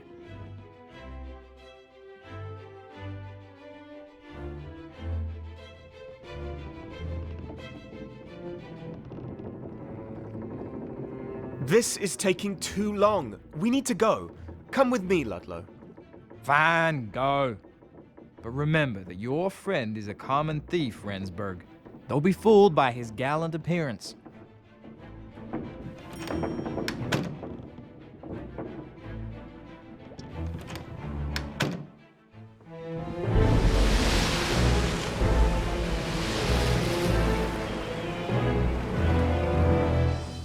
Oh, Devon, what's going on? Everything's moving.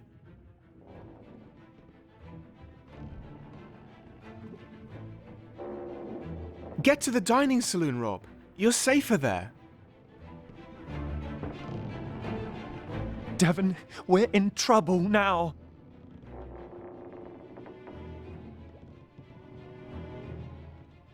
Ludlow, where is the girl? The girl. Yes, the girl. She, Ah! Ouch. Are you all right, Lady Tabitha? I'm fine. Just a scratch. But I can't find my uncle anywhere. He wasn't in our cabin. I lost the girl too. I don't know where she is. One moment she was standing right next to me, and the next... You what? She could seriously hurt herself, officer. What if she fell overboard? It's not like I lost the girl on purpose. I had a stomachache this morning and was distracted when she suddenly ran for it.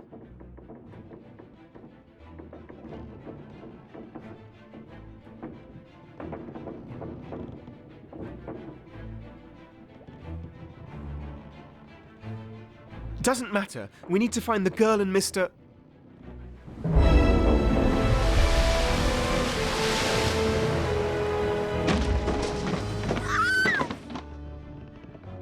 That came from below. Let's take the stairs.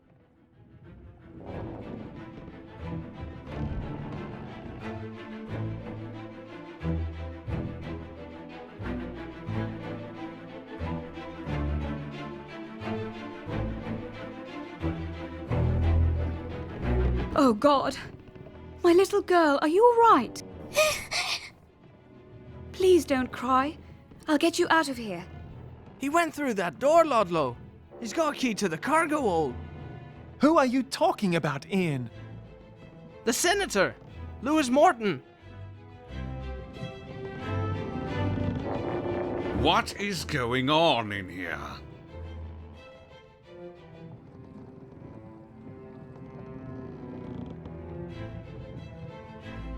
We were looking for you, sir. There's a storm underway and you're in danger down here. The storm can wait. Who is this girl and what is she doing aboard this ship? She's just lost, sir. She's all alone and I won't let her come to harm. Elisa! Minha menina, you are safe. I was so worried. Danielle? Who are you and what do you think you are doing?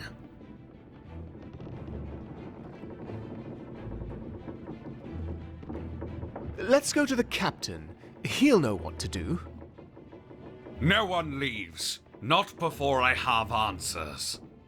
Uncle, don't be so harsh on him. No, it's fine.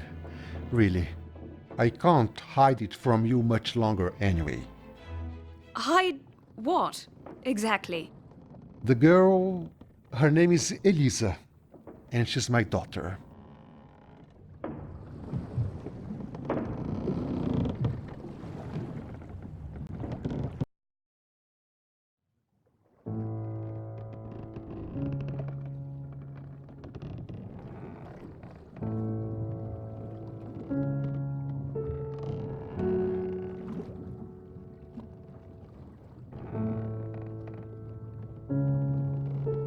You disappoint me, Mr. Barris. I trusted you, even as someone from the Kingdom of Brazil. I held to believe that you had changed your ways. So, you know where I'm from? Your accent betrayed you. Although I have to admit, if Mr. Roberter hadn't told me about his suspicions, I would not have been convinced. Why was I not arrested then? All refugees to the free world are welcomed by the Protectorate and its allies. Your heritage is not a crime, but human trafficking is. She is his daughter, sir. Doesn't matter, officer. This man smuggled a human being aboard a government-chartered ship with immeasurable danger to her safety. Harboring a stowaway is a capital offense. That it is, and therefore I'm taking appropriate measures. Mr. Barris, you will stay under strict surveillance until we arrive in the eastern colonies. There you will be delivered to the authorities in waiting for your trial. Excuse me, Cornelis? He poses no danger, Lewis, and I need my crew. Please let the authorities handle this. You are the authority on this ship. I am an authority on this ship. We sentence him here, right now.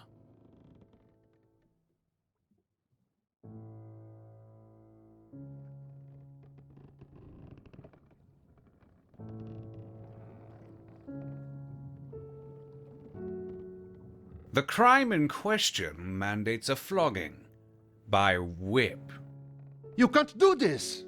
The whip's been banned in the capital, sir. The ship doesn't even carry a whip anymore. We are not in the capital anymore, officer. And may I remind you that our captain is a collector of exotic weaponry?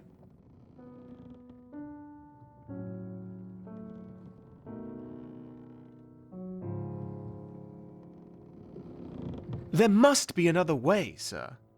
Indeed there is. The captain has a rattan cane, an object often used in the eastern colonies to flog criminals. It would be an excellent choice in this case.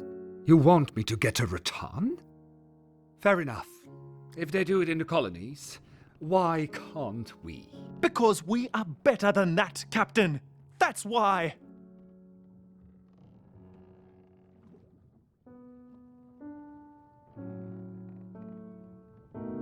Are you sure it is lawful? What does the law say exactly, Captain? The law states that corporal punishment is allowed. It is within my power to administer 12 strokes to Mr. Barris's back. This has taken long enough. The captain has every right to punish Mr. Barris for his crimes. Take Mr. Barris to the weather deck, officer. Senator, please. I beg you to listen to me. Danielle merely protected his daughter, sir. What would you do?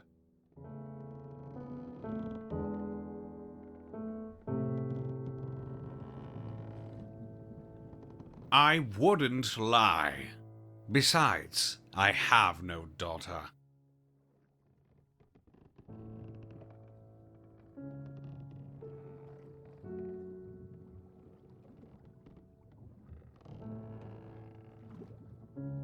You might not have a daughter, but what if it was Lady Tabitha, sir?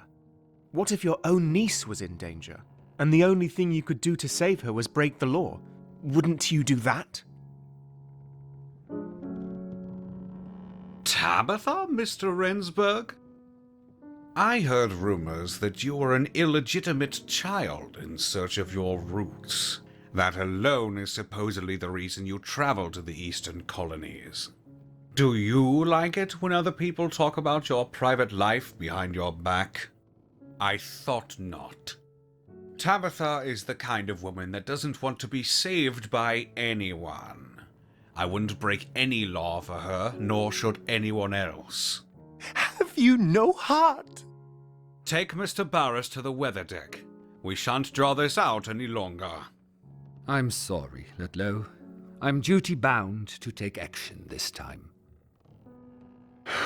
It's okay, Ludlow. I understand that it's not your call. Just make sure Eliza has her little handkerchief, will you? It was her mother's.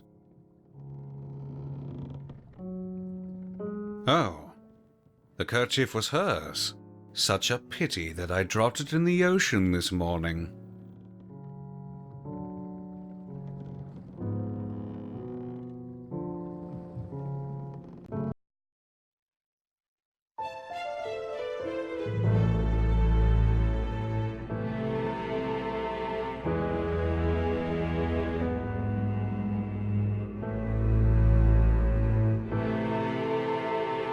Trying to protect his daughter, Daniel had brought himself into harm's way.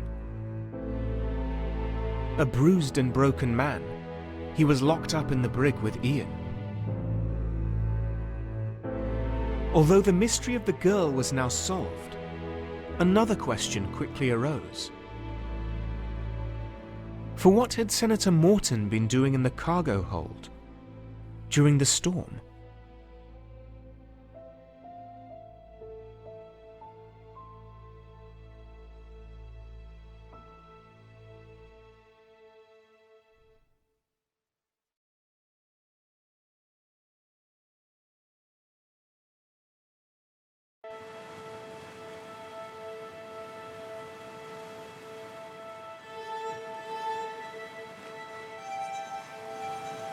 Did you truly believe you could bargain with a Protectorate senator?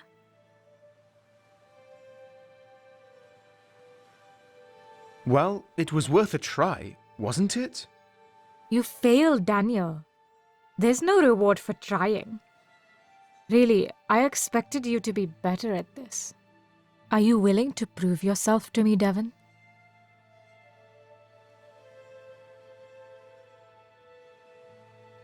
I'm tired of your games. When is this going to stop? Answer me. Did you or did you not rummage through my strongbox while I was away? Yes, I did. Did you read the articles? Yes, I read a newspaper clipping. Good. Then you also know what they did to my husband, to my family. But who are you then? I am... No, I was a queen. Once. The Protectorate took my kingdom from me by murdering my husband, the Raja of Mishra.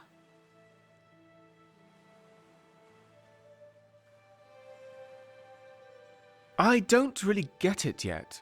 Why and how? The Protectorate made it all look like an accident. But I knew it was murder from the moment I was informed of my husband's death. For I have only daughters. Without a legitimate heir, the doctrine of lapse made sure that the rule of our entire state would fall to the Protectorate.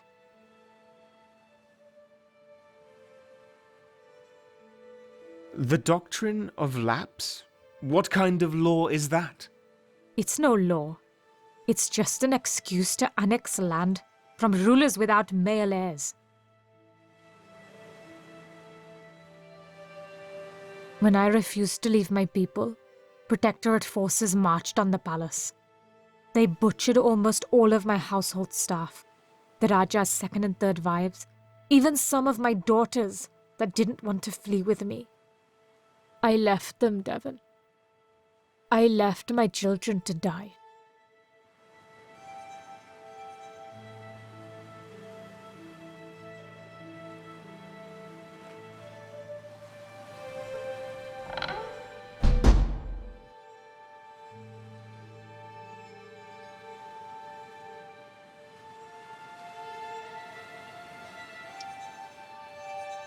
Not the best bed I have ever slept in.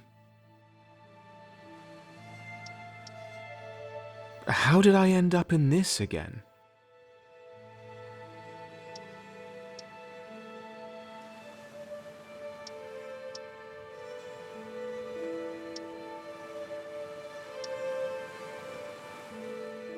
The sea seems endless.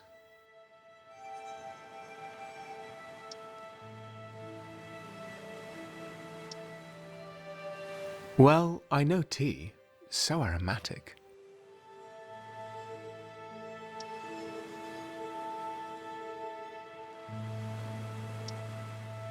What are these?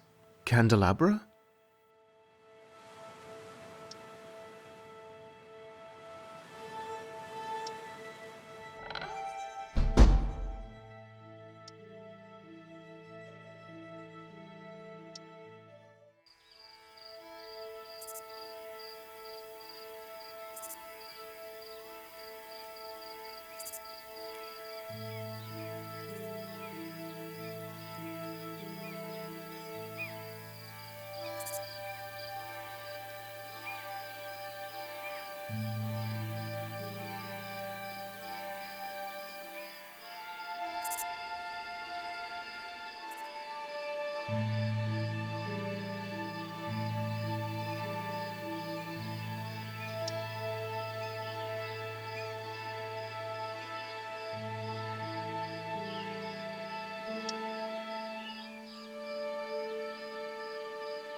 My ancestors made these murals.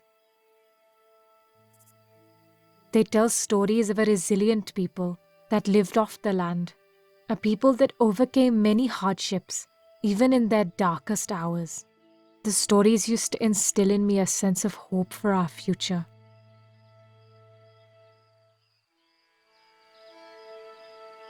But I am losing faith, Devon.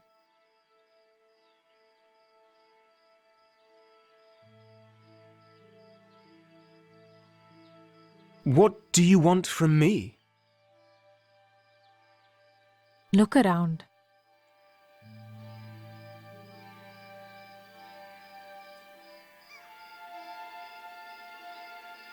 We are surrounded by the corpse of a culture that once flourished in this region. Your mother was once part of that culture, a culture which carried a long and proud tradition that is no more. It is the Protectorate that made it so. The Lord Protector stole our colors, bagged them, and shipped them off afar.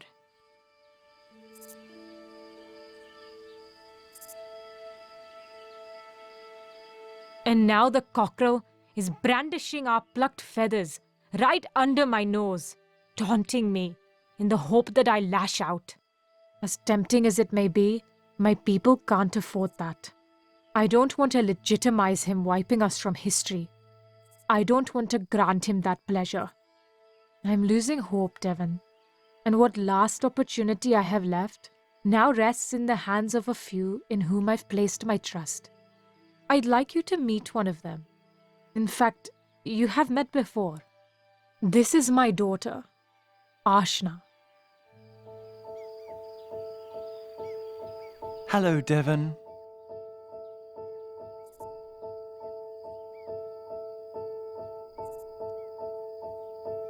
It's good to see you've recovered.